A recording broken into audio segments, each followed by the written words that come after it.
See if you can spot what these clips have in common. Did you spot it? Not there. Zoom in a little bit more. Enhance. Enhance. Yeah, that's it. All of these guitarists are using a capo, but there are some self-described geniuses that will want you to believe that playing with a capo is a sign of weakness in a guitar player. Like, why use a capo when you can just transpose the part? I mean, bar chords exist, right? In theory, yes, you can use bar chords to play just about any song in any key, but that advice has always felt like a load of old to me. While a G major open chord with the capo on the 2nd fret is the same chord as an A major bar chord, are we really going to pretend that they don't sound different? That open G with the capo is constructed with the first 4 notes playing the root, 3rd, 5th, and octave, whereas the bar chord is the root, 5th, octave, and 3rd. They have a much different timbre and vibe, and this applies to just about any chord. And even if they did sound the same, there's something to be said about playing a song in a way that you're already familiar with. While it might be impressive to other guitarists to transpose every song on the fly, do you really think anyone watching Taylor or Bruce or Keith cares they're using a capo? I'm gonna say no. But that's just one example of guitar advice that's floating around the internet that's just weird. Like, there's this phenomenon where someone says something that's true in a certain situation, or maybe it sounds intuitive, and then it gets repeated over and over and over until it becomes recycled cliche advice. So in this video, we're going to go over some of the less than great advice that gets spread across the guitar internet so you can steer clear of bad information and focus on your real goal, improving at the guitar. By the way, if you're new here, we're Killer Guitar Rigs. Every week we post videos to help you improve your tone and improve your playing. So subscribe if you want to keep up with that. Let's dig in. It seems like every time someone asks for advice on emulating a certain tone or on upgrading their gear, there's always got to be that one guy who leaves that comment we're all sick of reading. Tone is in the fingers. And while, like, it's obviously true that the way you play will impact the sound of your performance, the gear you select plays a massive role in your tone. So think about it this way, right? If we took Eddie Van Halen's rig and John Mayer's, put them side by side, and then we get a robot to like strum each guitar exactly the same way, they're going to sound completely different. Now, for our purposes, let's consider that result the tone, the tonal qualities that the gear selected is creating. If you make changes to the gear, say you swap out a pedal, change the string gauge, something like that, the tone will change as well. Now, if you had the two guys switch rigs, their playing style would impact the sound that comes through the gear. The way you pick, your dynamics, the way you bend, your vibrato, that's all going to come through no matter what gear you're using. But that's not their tone, that's their sound, that's their style. You can think of a player's tone and their sound as two different things. And here's the thing, you're gonna have guys like Eddie Van Halen where their gear has been dialed in over and over and over for like 30 years to exactly fit the way they play, to where anyone else coming in cold will need to learn how to tame like that much distortion into something usable.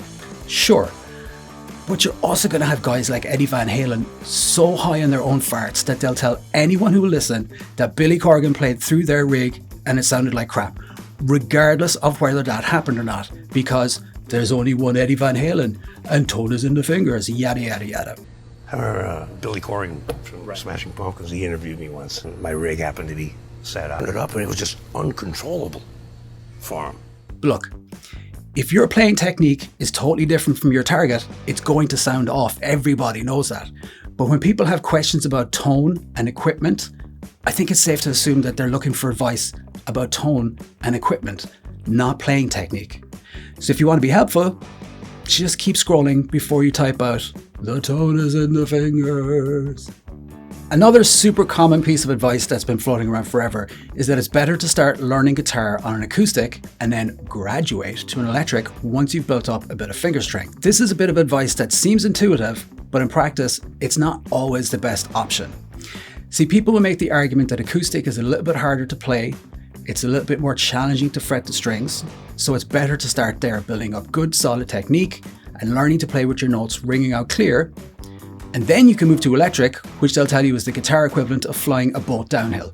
The thing practically plays itself. But in just about any other hobby, this type of advice comes off as ridiculous. You never tell a kid to learn to ride a bike without training wheels first, because when you add them on later, it'll feel easy. You wouldn't tell someone getting into weight training to start with 100-pound dumbbells because then the 30s will feel super light. And you wouldn't tell Led Zeppelin to go conquer a massive country like the US before getting popular in the UK because that would be, actually no, it's a bad example. When you don't know how to play the guitar, everything already seems hard. So why would you intentionally make it even harder? If anything, you should want to make it as easy as possible so that the person doesn't give up in the first year like 90% of people do. And that's not a made up number. Literally 90% of people give up in the first year. The other thing, and it's a big one for me, is why start out in an acoustic if you have no interest in playing acoustic-based music? If your goal is to shred some Slayer, why are you starting out learning like Scarborough Fair and all that nonsense? I say start as you mean to go on. If you want to play electric, start on electric. If you want to play acoustic, start on an acoustic. And if you want to play bass, get a job and save up for a real instrument. The next piece of advice is one you'll see in a ton of beginner spaces like Reddit and certain Facebook groups. Certain people will fall over themselves to tell you a $200 guitar and a $2,000 guitar sound the same, so there's no reason to buy an expensive guitar when it's all just wood and paint and wire anyways. Now that's one that's kind of hard to counter without sounding like you're gatekeeping or you're trying to justify the money you spent on your own collection. But like, the reality is there's definitely a correlation between price and quality, especially when you get into how comfortable the guitar is to play. The truth is, we've really become spoiled when it comes to what like $200 get you in a guitar. When I first started playing, before CNC machines could like consistently knock out affordable guitars 24/7, there really wasn't much in that price range that was worth writing home about. If you still have old copies of Guitar World, we're talking like $75 in 1988 money. But today, $200 can get you something decently playable right out of the box. Like Squier has that whole Sonic range sitting right at like $199. Ibanez has the Geo guitars, Jackson has those JJ guitars, Epiphone has a couple of bits and pieces. But as you go up in price, they're pretty noticeable leaps in tone and playability. Now, obviously there is a point of diminishing returns, like a $5,000 Les Paul Custom isn't exactly 20 times better than a $250 like Epiphone Les Paul Studio, like as if you could measure such a thing. And it's also not true to say that every guitar at a certain price point is of the exact same quality. Anyone who sat down and played like 10 different Gibson Les Pauls at a store will tell you that some of them will be gold and some of them will be like less impressive. But with a $250 guitar, like you can get a diamond, but it's more likely you're going to have to look out for things like grounding issues, crackly pots and switches, sharp fret ends, higher low frets, dull pickups, tuners with terrible ratios, uncomfortable necks, like jacks that die after a couple of months. Just the myriad of small things that can go wrong when a CNC machine is cranking its hog like 26 hours a day, 11 days a week, and they don't have the budget for a quality control person to put the time into checking for and addressing those issues. Now, as you go up in price, you're going to see those issues disappear until you get to a point where it's unlikely to have one or more of those issues, and you're also at the point where you start getting some of the bells and whistles that make the guitar more comfortable to play. Stuff like, you know, decent pickups, decent tuners, cavity shielding, rolled fret ends, and like all the other things that come with a little more budget. Now, I own an Epiphone Les Paul and I own a Gibson Les Paul. I've owned classic vibe Strats, Mexican Strats, American Strats. At the end of the day, a good guitar is always better than a bad guitar. And you can pick up a good instrument that with a bit of work becomes a great instrument for a fraction of the price. But at the same time, I think saying the only difference between a $200 Les Paul and a $2,000 Les Paul is the brand name and the headstock, like that's just not true. That said, like my personal sweet spot is about $800, right?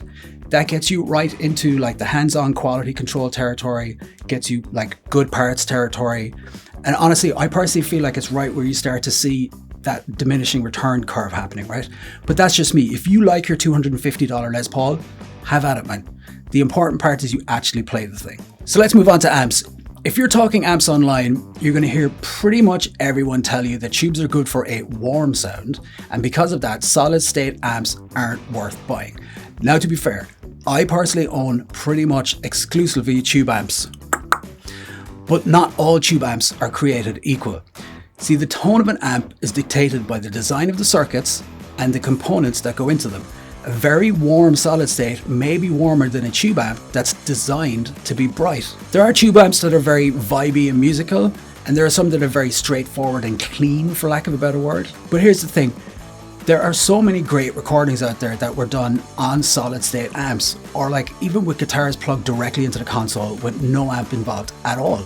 There are genres where a solid state amp fits really well, like new wave, whereas an all tube amp might sound kind of out of place compared to something like a Roland jazz chorus or something like that. On top of that, let's be real, right? There's lots of tube amps that sound pretty mediocre. A lot of your favorite amps may have tubes, but that just really means that you like those specific amps. If you think about it, there are probably just as many amps you hate that are also tube. So let's not fall into the trap of thinking that tube equals good and no tube equals not good. Now, the word tube is starting to sound kind of weird, so let's move on. So one piece of advice that really gets my goat is that learning music theory will make you less creative as a guitar player.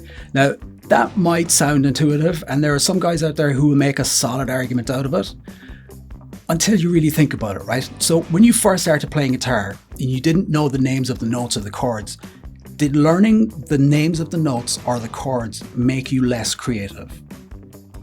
When you learned the pentatonic scale shapes, did that make you less creative or more creative?